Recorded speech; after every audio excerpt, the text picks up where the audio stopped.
Hello everyone. Today we are going to discuss about railguns.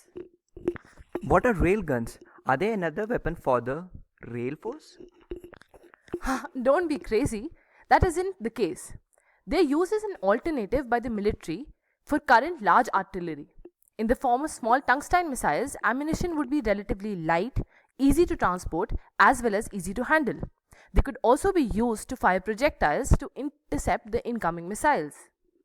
So, what else can they do besides simply blowing stuff up? They can launch satellites or space shuttles into the upper atmosphere. They can also deliver projectiles to space without chemical propellant on bodies such as the moon. Lastly, they can also initiate fusion reactions. So let's have a look at how railguns actually work. The basic concept on which they work is Lorentz force. We all know that Lorentz force is the combination of electric and magnetic forces on a point charge due to EM fields.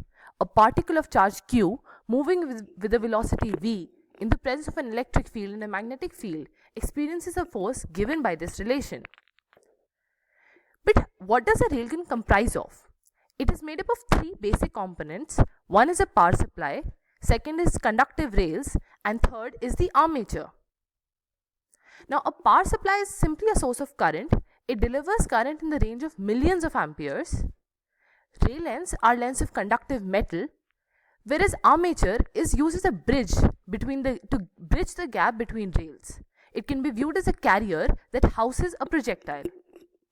So, how does it all come together? An electric current runs from the positive terminal of the power supply up the positive rail, across the armature, and down the negative rail. As you all very well know, current flowing in anywhere creates a magnetic field around it, a region where magnetic force is felt. In a railgun, the two rails act like wires with a magnetic field circulating around each rail. The net magnetic field between the rails is directed vertically.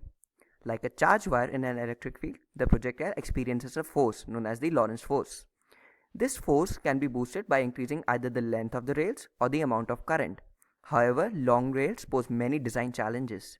Hence, most railguns use strong currents on the order of million amperes to generate tremendous amounts of force. The projectile accelerates to the end of the rails and exits through an aperture. The circuit is broken, which ends the flow of current. So let's have a look at why they pose severe problems when implemented in reality, whereas in theory they seem to be the perfect solution. The first is that generating this power that is necessary to accelerate these is a real challenge. Capacitors must store electric charge until a sufficiently large current can be accumulated.